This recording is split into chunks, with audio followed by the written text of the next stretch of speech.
జయ శుభకర వినాయక శ్రీకాణి భాగవర సిద్ధి వినాయక. నమస్కారం ప్రేక్షకులందరికీ శుభోదయం. ఈనాటి శుభయోగం శీర్షికన మార్గశిర మాసంలో వచ్చే ఆదివారం సందర్భంగా మార్గశిర ఆదివార వ్రతాన్ని ఏ విధంగా ఆచరించాలో, తద్వారా ఎలాంటి ప్రయోజనాలు సిద్ధింపజేసుకోవచ్చో పరిశీలిద్దాం. సంవత్సరంలో వచ్చే 12 నెలల్లో సూర్యుడు ఒక్కొక్క నెలలో ఒక్కొక్క పేరుతో ప్రత్యేకమైన సంఖ్య కలిగిన కిరణాలు భూమి మీదకు ప్రసరింపజేస్తూ భక్తులందరినీ అనుగ్రహిస్తాడు. మార్గశిర మాసంలో ప్రత్యక్ష సాక్షిభూత దైవమైన సూర్యనారాయణమూర్తి అంశుమాన్ అనే పేరుతో భక్తులందరినీ అనుగ్రహిస్తాడు. అంశుమాన్ అంటే కిరణ వ్యాపకుడు అని అర్థం. అంశు అంటే రశ్మి, వెలుగు అనే అర్థం ఉంది. అంటే మార్గశిర మాసంలో చీకట్లను తొలగింపజేసి చలిని పోగొట్టి తన వెలుగు కిరణాల ద్వారా వేడిని కలిగింపజేస్తాడు. కాబట్టి సూర్యుడికి అంశుమాన్ అనే పేరు వచ్చింది. ఈ మాసంలో సూర్యుడి అనుగ్రహం కలగాలంటే మార్గశిర ఆదివార వ్రతాన్ని ఆచరించాలని ధర్మశాస్త్ర గ్రంథాలన్నీ తెలియజేస్తున్నాయి. ఈ మార్గశిర ఆదివార వ్రతాన్ని ఎలా ఆచరించాలంటే, స్నానం చేశాక మీ పూజా మందిరంలో పూజాపీఠం మీద పసుపు రాసి కుంకుమ బొట్లు పెట్టి బియ్యం పిండితో ఒక రథం ముగ్గు వేయాలి. అలాగే ఒక పద్మం ముగ్గు కూడా వేయాలి. రథం ముగ్గు, పద్మం ముగ్గు ఈ రెండూ కూడా పీట మీద ఏర్పాటు చేసుకున్నాక సూర్యుడు 7 గుర్రాల మీద సంచరించేటటువంటి చిత్రపటాన్ని ఏర్పాటు చేసుకోవాలి. లేదా సూర్య సంబంధమైన విగ్రహమైనా ఏర్పాటు చేసుకోవచ్చు, లేదా సూర్యుడి సాలగ్రామానైనా ఏర్పాటు చేసుకోవచ్చు. వీటిలో ఏదైనా సరే పూజాపీఠం మీద ఏర్పాటు చేసుకోవటం. ఇవేవి అందుబాటులో లేని పక్షంలో రాగి లోహంతో చేసిన గుండ్రటి సూర్యుడి రూపు, అది కూడా అందుబాటులో లేకపోతే తమలపాకు మీద తడిగంధంతో గుండ్రంగా ఒక రూపు గీసి దాన్ని సూర్యనారాయణమూర్తి స్వరూపంగా భావించుకుంటూ కూడా పూజ చేసుకోవచ్చు. అయితే ఆదివార వ్రతంలో కలశాన్ని ఏర్పాటు చేసుకోవాలి. రాగి చెంబులో నీళ్లు తీసుకొని ఆ నీళ్లలో పసుపు, కుంకుమ, అక్షింతలు వేసి మామిడాకులు ఏర్పాటు చేసి దాని మీద కొబ్బరికాయ ఉంచి ఒక ఎరుపు రంగు వస్త్రాన్ని ఏర్పాటు చేసి కలశంలాగా ఏర్పాటు చేసుకొని కలశం ఉంచిన తర్వాత సూర్యుడి అష్టోత్తర శతనామావళి 108 నామాలు చదువుతూ మీరు ఏర్పాటు చేసుకున్న సూర్యుడికి పూజా కార్యక్రమాన్ని నిర్వహించాలి. ఎర్రటి మందార పూలతో, ఎర్ర గులాబీ పూలతో సూర్యుడికి పూజ చేసి ఆ తర్వాత కర్పూర హారతి ఇచ్చి గోధుమ రవ్వతో తయారు చేయబడిన పదార్థాలు సూర్యుడికి నైవేద్యంగా సమర్పించాలి. దీన్నే మార్గశిర ఆదివార వ్రతం అనే పేరుతో పిలుస్తారు. ఈ వ్రతం చేసిన రోజు పగలు ఉపవాసం ఉండాలి. రాత్రికి గోధుమ రవ్వతో తయారు చేయబడిన పదార్థాలు మాత్రమే ఆహారంగా స్వీకరించాలి. ఇలా చేస్తే మార్గశిర ఆదివార వ్రతం పూర్తవుతుంది. దీనివల్ల ప్రమోషన్లు తొందరగా రావటానికి, రాజకీయాల్లో మంచి పదవులు రావటానికి, పిత్రార్జితాస్తులు తొందరగా సంక్రమించడానికి, అనారోగ్య సమస్యల తీవ్రతను తగ్గింపజేసుకోవడానికి ఆస్కారం ఎంతగానో ఉంది. వ్యవసాయ రంగంలో కూడా పంటలు బాగా పండటానికి, మంచి లాభాలు రావటానికి కూడా ఈ మార్గశిర ఆదివార వ్రతం విశేషంగా సహకరిస్తుంది. రేపటి శుభయోగం శీర్షికన మార్గశిర మాసంలో వచ్చే సోమవారం సందర్భంగా పరమశివుడి సంపూర్ణమైన అనుగ్రహం కలగాలంటే ఎలాంటి ముఖ్యమైన విధి విధానాలు పాటించాలో, అలాగే సోమవారం సందర్భంగా చంద్ర బలాన్ని పెంపొందింపజేసుకోవటానికి పాటించాల్సిన ముఖ్యమైన విధి విధానాలు ఏంటో పరిశీలిద్దాం. నమస్కారం.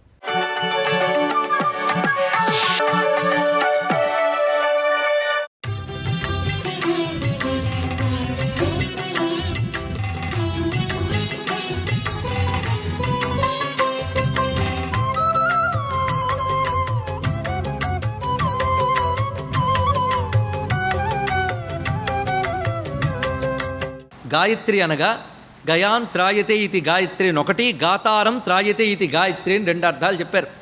గానము చేసిన వారిని రక్షించున్నది అన్నారు ఇక్కడ. అంటే పాడేవారిని కాపాడుతుందిట. అంటే గాయత్రి మంత్రం ఎవరు పాడతారో వారిని కాపాడుతుంది. గానము అంటే ఇక్కడ అర్థం ఏంటంటే శ్వాసతో కలిపి మంత్రాన్ని చేస్తే దాన్ని గానం అంటారు. ఇది తెలుసుకోవాల్సింది. ఎందుకంటే మన శరీరంలో ప్రాణానికి సామగానం అని పేరు.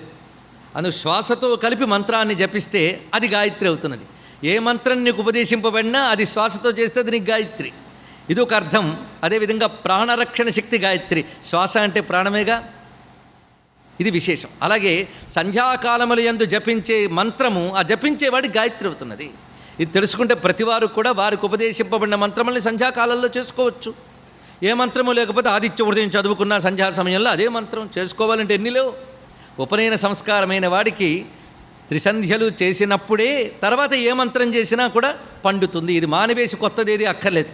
అంత కొత్తదేదో చేయాల్సిన తీరుకుంటే దీన్నే మరింత గట్టిగా చేసుకుంటే చాలు ఇక్కడ. ఎందుకంటే గాయత్రి గురించి చెప్పిన విషయములన్నీ కూడా అందుకే తెలిసినంత మేరకు సదాచారం పాటించవలసిందే. తెలియజేస్తున్న శాస్త్రములు తెలుసుకుని కూడా పాటించవలసిందే. అందుకే గాయత్రి విప్రుడికి కర్తవ్యం. విప్రుడు త్రిసంధ్యలు గాయత్రిని ఉపాసించి గాయత్రీ శక్తిని ఆవిష్కరిస్తే దానివల్ల సమాజం అంతా రక్షింపబడుతుంది. అందుకు 4 వర్ణముల రక్షణ కోసమై ఉపనయన సంస్కారం పొందినవాడు సంధ్యావందనం చేసి తీరాలి. ఇది వాడి కర్తవ్యము. ఇది తెలుసుకోవాలి. గాయత్రి వల్ల మంత్రశక్తి రక్షింపబడుతుంది. మంత్రశక్తి రక్షింపబడినప్పుడు ఆ మంత్రము వల్ల దేశము, సమాజము, సర్వవర్ణములు వారు రక్షింపబడతారు. ఇది వాడి యొక్క బాధ్యత. ఇది అందుకు సర్వలోకక్షేమం కోసమై వాడు స్వీకరించిన బాధ్యత, వాడికి శాస్త్రము విధించిన బాధ్యత. అందుకు విద్యుక్త ధర్మం ఆచరించకుండా ఇంకేది చేసినా ఫలితం లేదు గనక సంధ్యావందన ప్రాధాన్యం చాలా అన్ని శాస్త్రములు చెప్తున్నాయి. ప్రత్యేకించి మనకి దేవీ భాగవతం సందర్భం దొరికిన ప్రతిసారి సదాచారం గురించి చెప్తోంది. అందులో ఈ విషయం ఒకటి. అందుకే గాయత్రి గురించి చెప్తున్నారు ఇక్కడ. బ్రహ్మణ్య తేజో రూపాచ సర్వ సంస్కార రూపిణి. గాయత్రీదేవి సర్వ సంస్కారములకు మూలము. అందుకే ఎంత కలి అయినప్పటికీ కూడా శుద్ధమైన అన్నం కానీ, శుద్ధమైన ప్రాంతము కానీ, శుద్ధమైన కాలము కానీ దొరకడం కష్టం కలి వల్ల. మరి ఏమిటయ్యా అంటే తాను శుద్ధిగా గాయత్రి చేసుకుంటున్నంత కాలము ద్రవ్యము, దేశము, కాలము కూడా శుద్ధి అవుతాయి. ఇది తెలుసుకోవాల్సింది. అలాంటి సంస్కారం చేయగలిగిన శక్తి గాయత్రి ఉన్నది.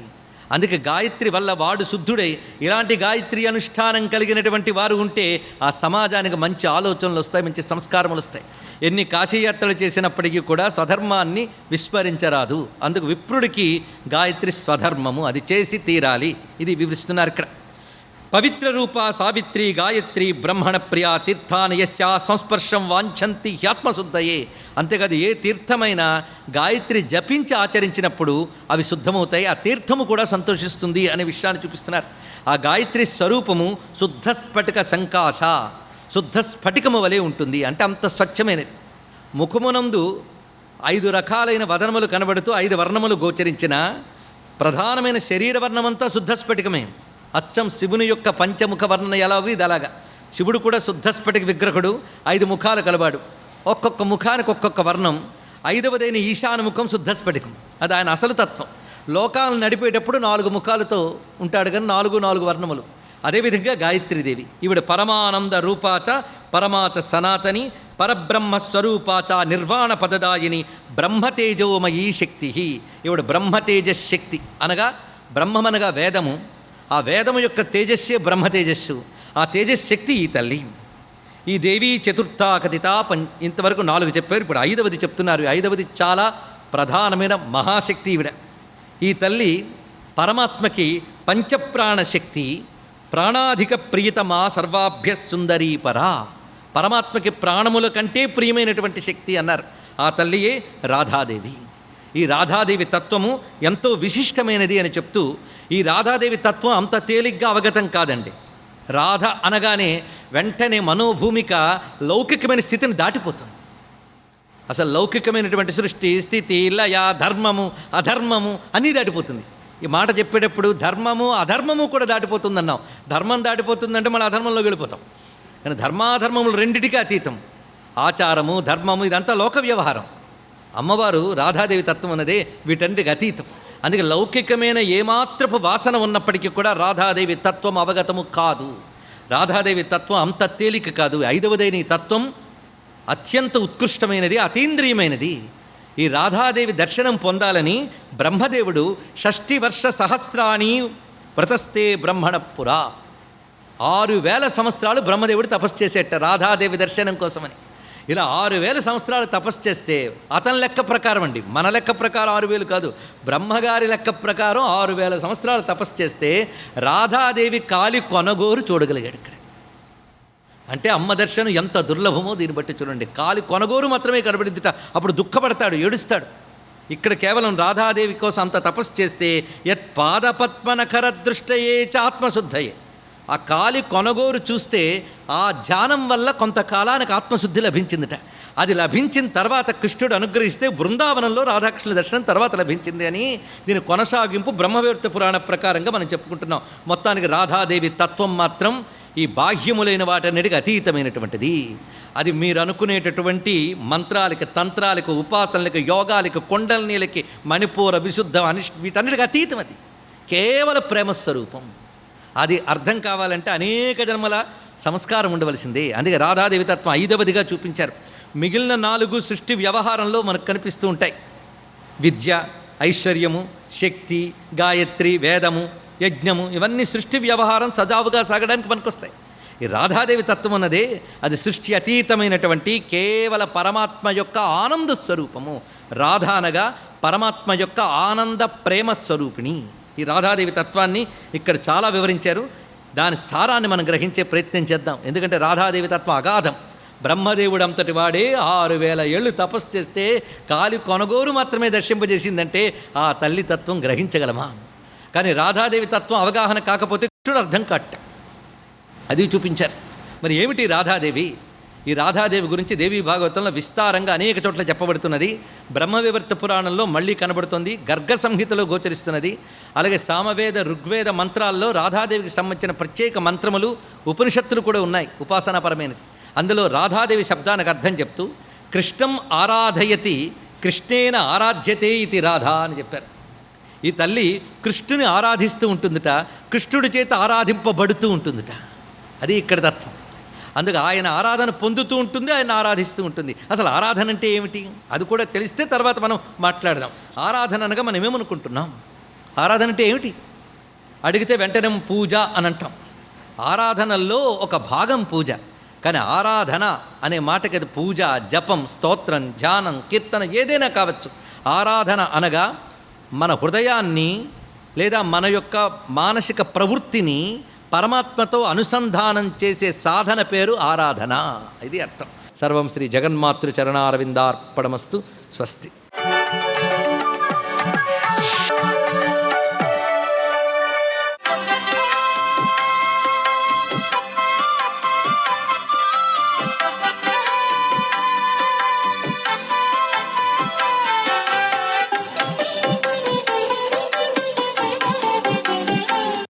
ఓం నమో నారాయణాయ, ఓం నమః శివాయ, శ్రీమాత్రే నమః. ఈ రోజున మార్గశిర శుద్ధ తదే సందర్భంగా ఉమామహేశ్వరుల యొక్క వ్రతాన్ని ప్రతి ఒక్కరూ కూడా ఆచరించడం వలన సర్వ సంపదలు కూడాను చేకూరుతాయి. అంతేకాకుండా మీకు దగ్గరలో ఉండేటువంటి వెంకటేశ్వర స్వామి వారి యొక్క ఆలయాన్ని దర్శించి తులసిమాల స్వామికి సమర్పించి ఏలక్కాయ పొడి కలిపినటువంటి పాలు స్వామికి సమర్పించి ప్రసాదంగా గనక మీరు గనక స్వీకరించినట్లయితే అన్ని రకాల వివాహ ఆటంకాలు, అనారోగ్య సమస్యలన్నీ కూడాను నివారించబడతాయి ఈ మార్గశిర మాసరీత్యా అని చెప్పేసి శాస్త్రవచనం. అలాగే ఆరోగ్యం, ఐశ్వర్యం కోసం మీరు ప్రతినిత్యం కూడాను నుంచుని తూర్పు వైపు తిరిగి వెంకటేశ్వర సుప్రభాతం అనేటువంటిది ప్రతినిత్యం కూడాను ఈ మార్గశీర్ష మాసంలో తప్పనిసరిగా పఠించటం సర్వవిధ శ్రేయోదాయకవంతమైన ప్రభావాన్ని మీకు కలిగిస్తుంది అని చెప్పేసి శాస్త్రవచనం. తులసి మొక్కలో గనక మీరు నిత్యం గనక పాలు పోసి కొద్దిగా వెంకటేశ్వర స్వామి వారికి గనక పచ్చకర్పూరంతో గనక హారతి గనక ఈ యొక్క మార్గశిర మాసంలో గనక ఇచ్చినట్లయితే లక్ష్మీదేవి మీ ఇంట శాశ్వతంగా నివాసాన్ని ఏర్పరచుకుంటుంది.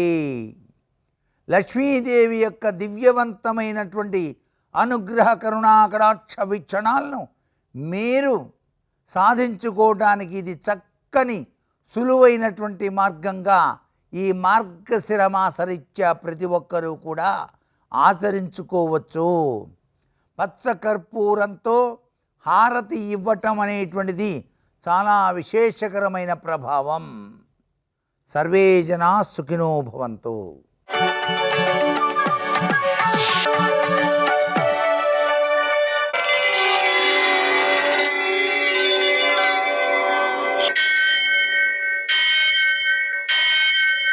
సహస్రశీర్షం దేవ దేవం విశ్వాక్షం విశ్వశంభువం విశ్వం నారాయణం దేవమక్షరం పరమం పదం విశ్వతః పరమాం నిత్యం విశ్వం నారాయణగుం హరిం విశ్వమేవేదం పురుషస్తద్విశ్వముపజీవతి పతిం విశ్వస్యాత్మేశ్వరం శాశ్వతం శివమచ్యుతం నారాయణం మహాజ్ఞేయం విశ్వాత్మానం పరాయణం.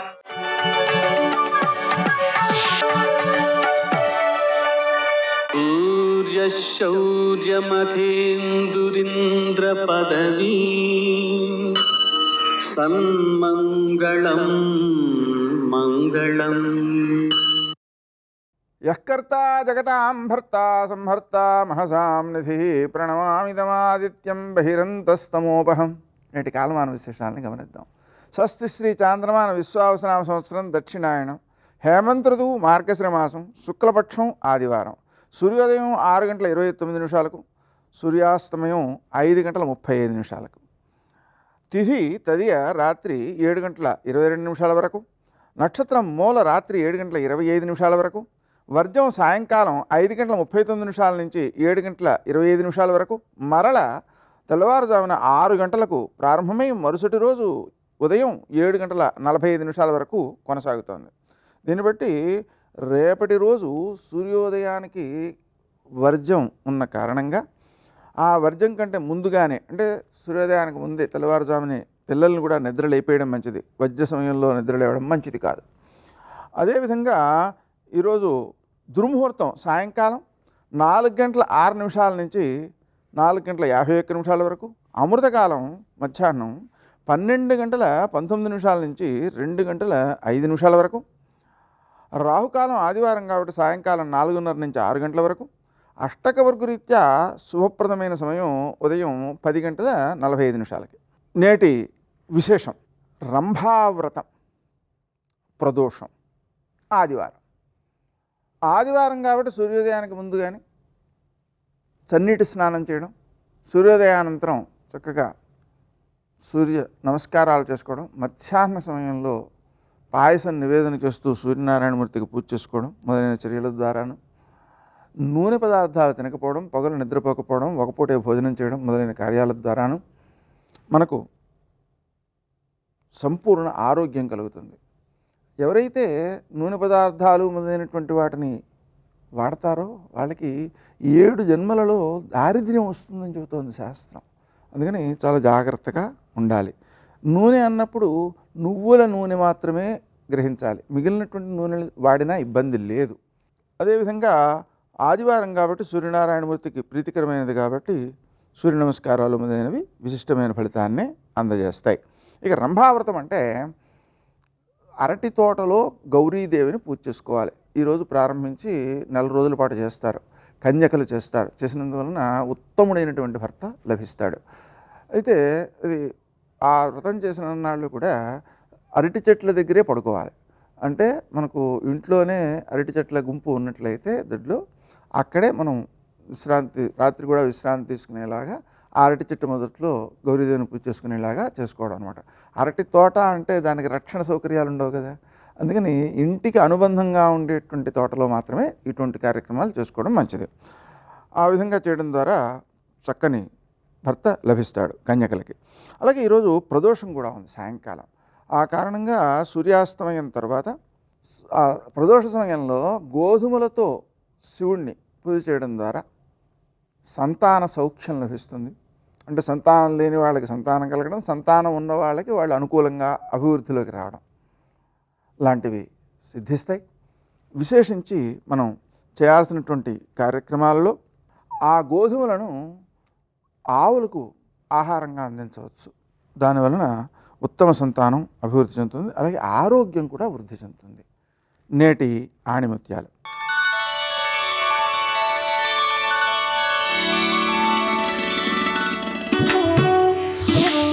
సోమరితనాన్ని మించిన సన్నిహిత శత్రువు లేడు.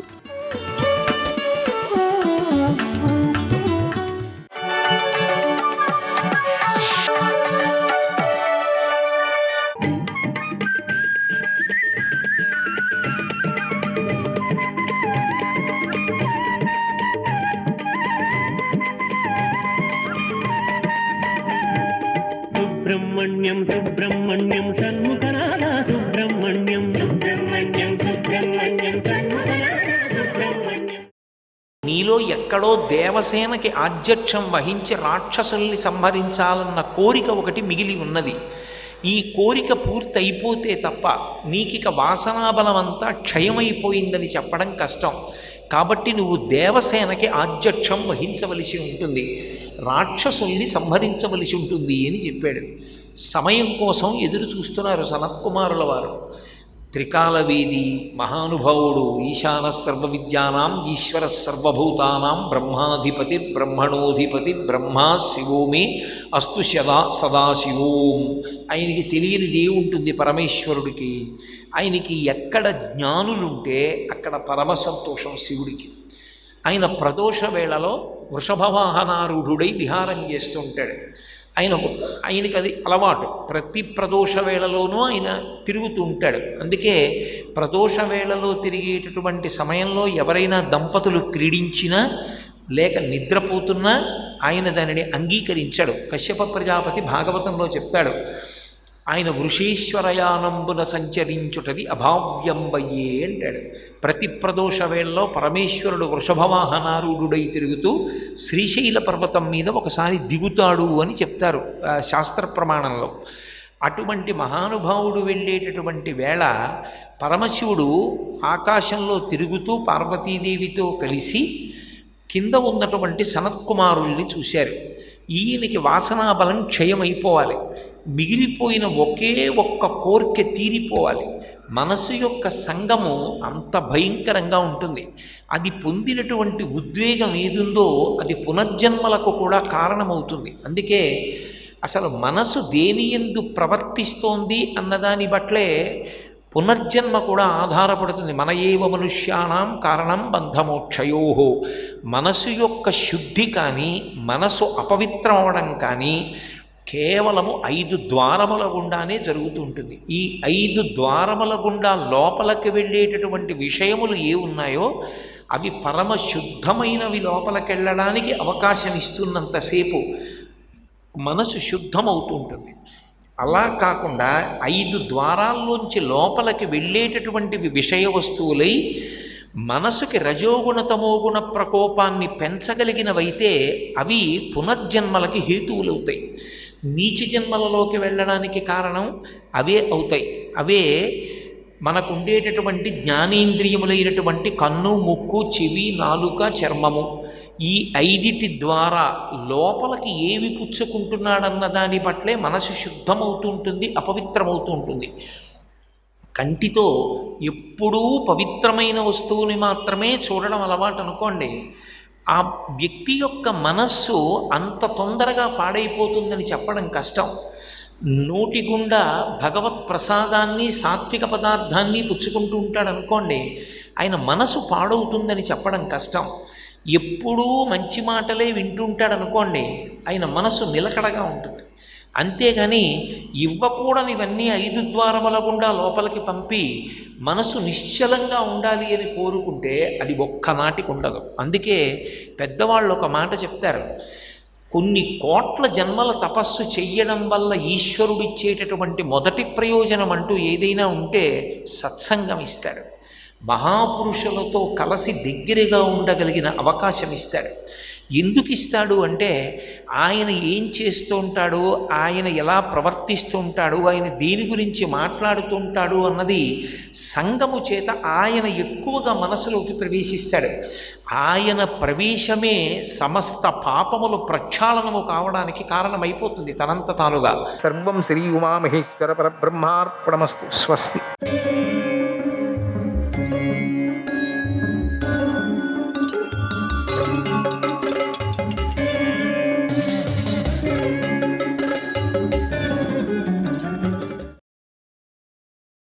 మన ఇద్దరికీ పెండ్లి అయిన రోజే నా నియమాన్ని నేను చెప్పాను నీకు, దానికి నువ్వు ఒప్పుకున్నావు కూడా.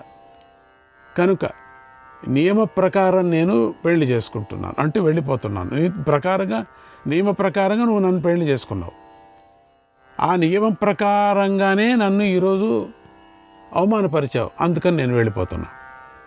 ఈ విషయాన్ని నీ అన్నగారికి చెప్పు, ఇక నువ్వు దుఃఖించుకో అన్నాడు. జరత్కారు కన్నీరు కారుస్తూ, ఓ ధర్మజ్ఞ, మీరు ఎప్పుడూ ధర్మాన్ని విడిచిపెట్టరు. నేను కూడా ధర్మాన్ని విడిచిపెట్టక మిమ్మల్ని సేవిస్తున్నాను. ఏ తప్పు చేయని నన్ను ఇలా విడిచిపెట్టడం న్యాయమేనా? చెప్పండి, ధర్మమేనా? మా అన్న వాసుకి నన్ను మీకిచ్చి పెళ్లి చేశాడు. ఆ సందర్భంలో నాతో ఇలా అన్నాడు, ఓ సోదరి, మన కుటుంబంలోని వారందరూ కూడా తల్లి ఇచ్చిన శాపానికి గురి అయ్యారు. అయితే అందరూ తిరిగి జీవించటానికి ఒక మార్గం ఉంది. అదే నీ సంతానం వల్లే జరుగుతుంది. మేము నీ సంతానం వల్లే ఉద్ధరించబడతాం అన్నాడు. నాత, ఇంతవరకు నాకు సంతానమే కలుగలేదు. నీ వల్ల పుట్టిన సంతానంతోనే నా బంధువులందరికీ శాప భయం తొలగిపోతుంది, అందరికీ శుభం కలుగుతుంది. నా బంధువుల మేలు కోరిన వారైతే నా ఈ ప్రార్థనను అంగీకరించండి. నేనిప్పుడు గర్భవతిని. గర్భం లోపల శిశువుకు రూపం కూడా ఏర్పడలేదు. నిరపరాధినైన నన్ను విడిచిపెట్టడం ధర్మమేనా అన్నది. అప్పుడు జరత్కారు మహర్షి చెప్తున్నాడు, ఓ దేవి, నీ గర్భంలో బాలుడు పెరుగుతున్నాడు, నాకు తెలుసది. అతడు అగ్ని సమానమైన తేజస్సు కలవాడు, పరమధర్మాత్ముడు, వేదాంగాలు చదివిన ఋషి అవుతాడు అని చెప్పి తపస్సు చేసుకోవటానికి వెళ్ళిపోయాడు తాను చెప్పిన ప్రకారంగా. ఓం శ్రీకృష్ణాయ పరమాత్మనే నమః. జరత్కారు తన అన్న అయినటువంటి వాసుకి వద్దకు వెళ్ళి తన భర్తకు తనకు జరిగిన సంభాషణ అంతా చెప్పి బాధపడింది. ఏమేం జరిగిందో ఇద్దరికీ. చెల్లితో ఇలా అన్నాడు, సోదరి, మన సర్పాలకు సంబంధించిన ఒక గొప్ప కార్యం జరగబోతుంది. ఆ కార్యంలో మనకు మేలు జరగటానికై నీకు జరత్కారు మహర్షితో పెళ్లి చేశాను. ఈ విషయం నీకు తెలుసు. ఆయనకు నీకు పుట్టబోయే పుత్రుడే మన సర్పజాతికి మేలు చేయబోతున్నాడు. నీ కుమారుడు శక్తి సంపన్నుడు. జనమేజయుడు చేయబోయే సర్పయాగాన్ని నివారిస్తాడు. ఈ మాటను బ్రహ్మదేవుడే స్వయంగా దేవతల ఎదుట చెప్పాడు. అమ్మా, నువ్వు ఇప్పుడు గర్భవతివే కదా. ఆ జ్ఞానిని చేసుకున్నందుకు నీ పెళ్ళి నిష్ఫలం కాకూడదు. నేను ఈ మాటలు మాట్లాడకూడదు. అయినా మనది మహత్తరమైన కార్యం కావడం వల్ల నిన్ను కొన్ని విషయాలు అడుగుతున్నాను. ఏమి అనుకోకు. నీ భర్తను నువ్వు ఆపటం కష్టం, అందుకే నేను ఆపలేదు. ఆయన్ని ఆపటం ఎవరి చేత అవుతుంది? ఆపితే అంతే, శాపగ్రస్తులైపోతాం. ఒకవేళ ఆపితే ఆయన నన్ను శపించవచ్చు. ఆయన ఏమన్నారో చెప్పు అని బాధపడ్డాడు. జరత్కారు, అన్నా, బాధపడకు. ఆయన అస్థి అన్నాడు అని వెళ్ళిపోయాడు. ఆయన ఎప్పుడు నవ్వులాటకు కూడా అబద్ధం ఆడాడు. ఎలాంటి కష్ట పరిస్థితుల్లో కూడా అబద్ధం చెప్పలేదు. ఆయన నిష్ఠ కలవాడు, మహాతపస్వి. నువ్వు చింతించకు. నీ గర్భంలో అగ్నితోనూ సూర్యుడితోనూ సమానమైన తేజస్సు కలవాడు ఉన్నాడని చెప్పి అడవికి వెళ్ళిపోయాడు. కనుక నువ్వు బాధపడవలసిన పని లేదు అంది అని చెప్పాడు. వాసుకి ఆ మాటలు విని, అంతే కదా, అంత బాగా చెప్పాడు, ఇంకేమి, సంతోషించాడు. జరత్కారు కూడా సంతోషించింది. వాసుకి చెల్లెలను చక్కగా ఏ లోటు లేకుండా చూసుకుంటున్నాడు. ఆమె కడుపులోని బాలుడు పెరగసాగాడు. సమయం రాగానే జరత్కారు చక్కని కుమారుడిని కన్నది. కుమారం దేవగర్భాభం పితృమాతృభయాపహం. అతడు దేవకుమారుడిలాగా ఉన్నాడు. పితృమాతృ భయాపహం. అటు తల్లి పక్షం వారికి ఇటు తండ్రి పక్షం గల వారికి గల భయాన్ని తొలగించేవాడిగా జన్మించాడు. పితృ మాతృ ఇద్దరికీ భయాన్ని పోగొట్టాడు. వాసుకి యొక్క భవనంలోనే పెరిగి పెద్దవాడయ్యాడు. చవన మహర్షి వద్ద వేదాంగాలను చదువుకున్నాడు. బ్రహ్మచర్య వ్రతాన్ని పాటించాడు.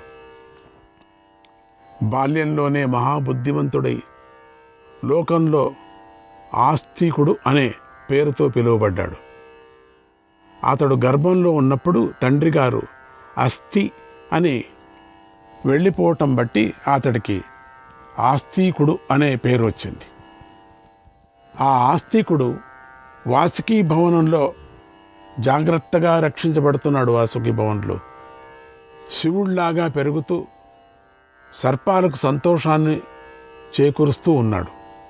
శ్రీకృష్ణాయ పరబ్రహ్మణే నమః. 49-50 అధ్యాయాలు ఉగ్రశవసూతుడు ఇలా జరత్కారుడి వివాహం గురించి, ఆస్తికుడి జననం గురించి చెప్పసాగాడు. శౌనక మహర్షి ఇలా అడిగాడు. ఆస్తికుడి జననం గురించి చెప్పగా విని శౌనక మహర్షి ఇలా అడిగాడు.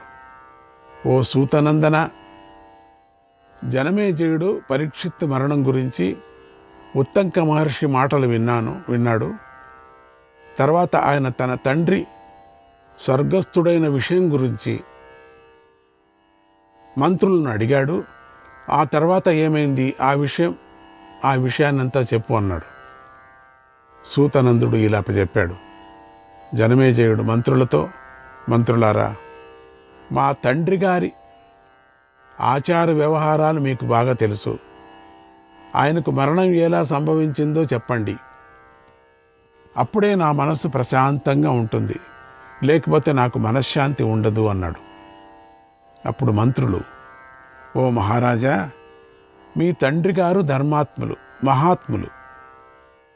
ఆయన రూపం ధరించిన ధర్మం. ద్వేష్టారస్తస్య నైవాస్య సచద్వేష్టిన కంచన. ఆయనను ద్వేషించేవారే లేరు. ఆయన ఎప్పుడూ ఎవరినీ ద్వేషించేవాడు కాదు. బ్రహ్మదేవుడు ప్రతి ప్రాణిని సమదృష్టితో ఎలా చూసేవాడో అలాగే ఆయన కూడా చూసేవారు, ఆదరించేవారు. మీ తండ్రి గారి పాలనలో 4 వర్ణాల వారు తమ ధర్మాలను చక్కగా పాటించారయ్యా. భర్త లేని వారికి అనాథులను, వికలాంగులను, దీనులను పోషించేవాడు. ఆయన కృపాచార్యుడి వద్ద విలువిద్య నేర్చుకున్నాడు. శ్రీకృష్ణ పరమాత్మకు ప్రియమైన వాడు. సకల లోకాలు కూడా ప్రియమైనవాడు. గురుకులం క్షీణిస్తున్న, అంటే కురుకులం, ఆ గురుకులంలో మంచి శిక్షను పొందాడు. కురుకులం క్షీణిస్తున్న సమయంలో ఉత్తరకు జన్మించాడు.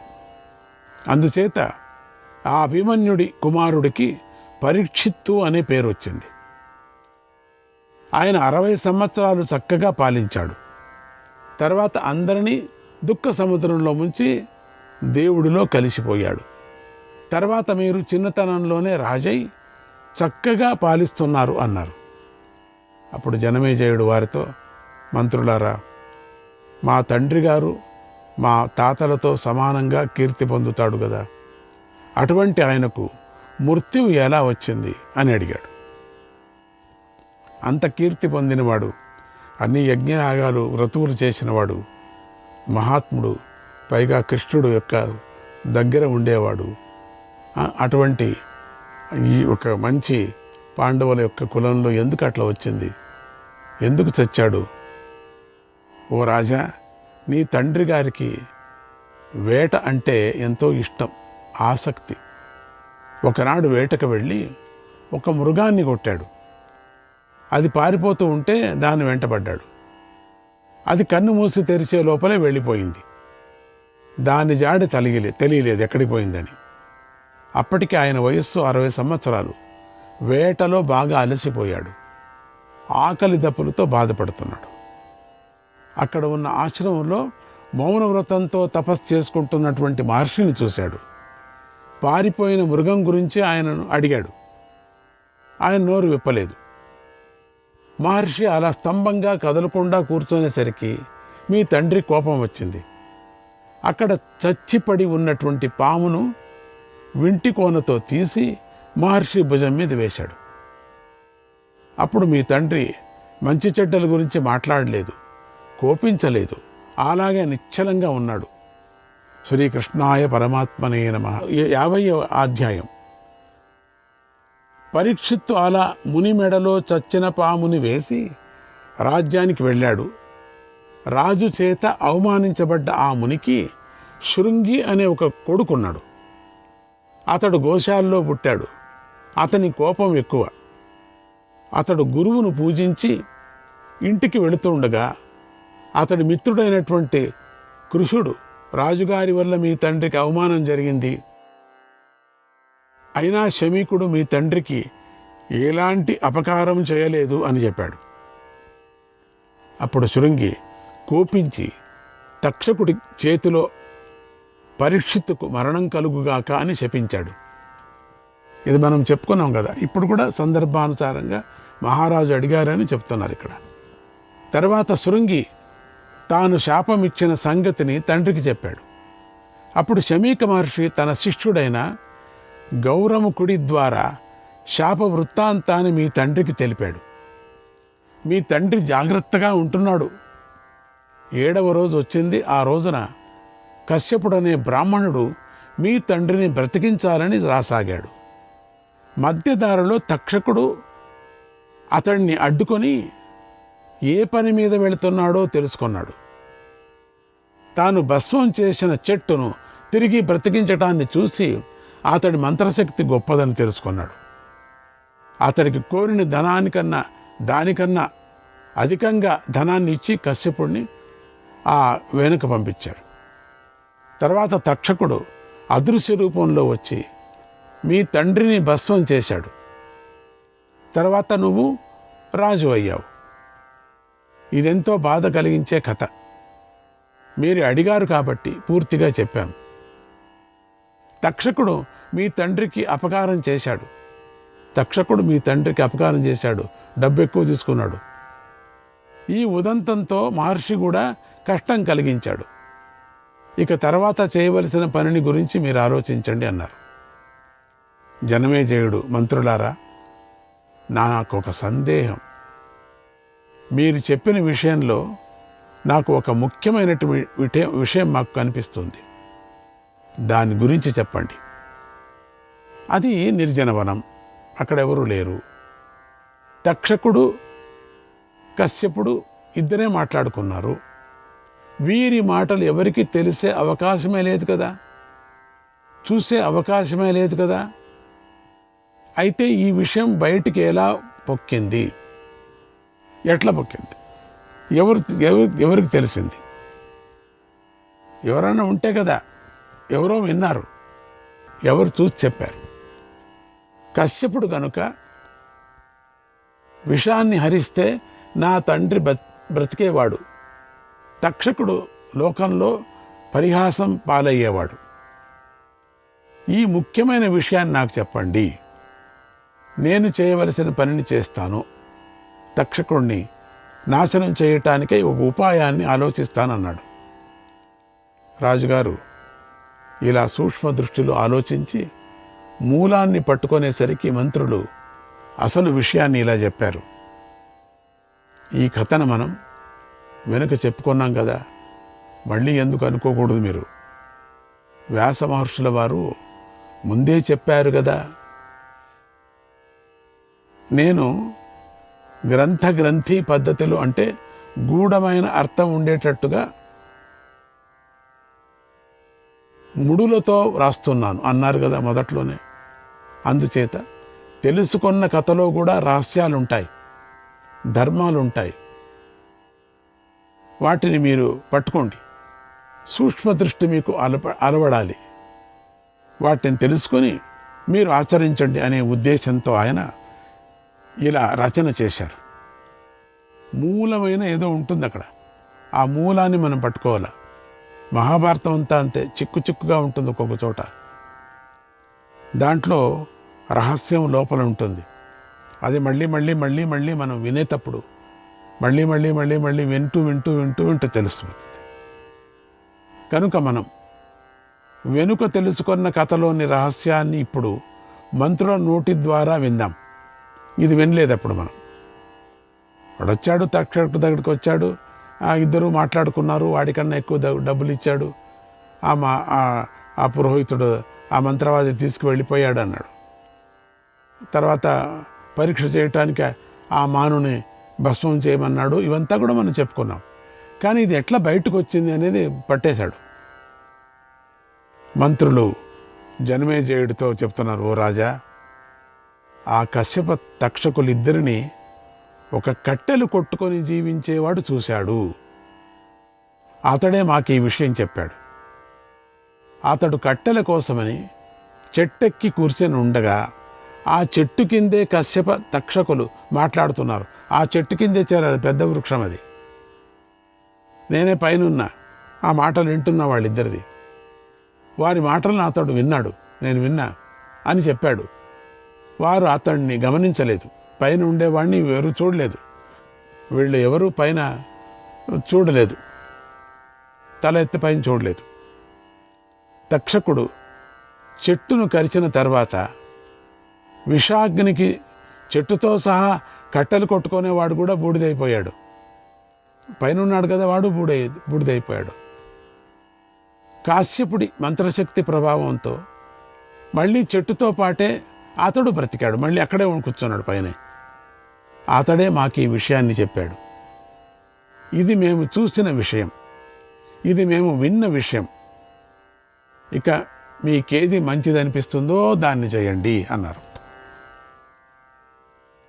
ఆ కథంతా విని జనమేజయుడు కుమిలిపోయాడు, కోపించాడు, చేతులను గట్టిగా ఒత్తుకున్నాడు, దుఃఖించాడు, కొంతసేపు ఆలోచించాడు, మనస్సులో ఒక నిశ్చయానికి వచ్చాడు. మంత్రులతో ఇలా అన్నాడు, మంత్రులారా, నేను బాగా ఆలోచించాను, ఈ విషయంలో చెబుతాను వినండి. శృంగి చెప్పినంత మాత్రాన తక్షకుడు నా తండ్రిని దగ్ధం చేస్తాడా? కాశ్యపుడిని వెనక్కు పంపిస్తాడా?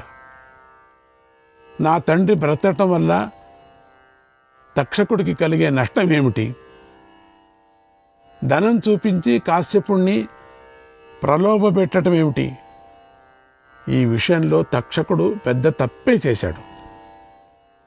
నా తండ్రిని బ్రతికించవద్దని బ్రాహ్మణుడికి ధనమిచ్చి పంపటం మహాపాపం. అందుచేత నేను ఉత్తంక మహర్షికి సంతోషం కలిగేలాగా చేస్తాను, నాకు సంతోషం లభించేలాగా చూసుకుంటాను. ఆ తక్షకుడిపై తప్పకుండా ప్రతీకారాన్ని తీర్చుకుంటాను అని ఆవేశంగా అన్నాడు జనమేజయ మహారాజు. శ్రీకృష్ణాయ పరమాత్మనే నమః.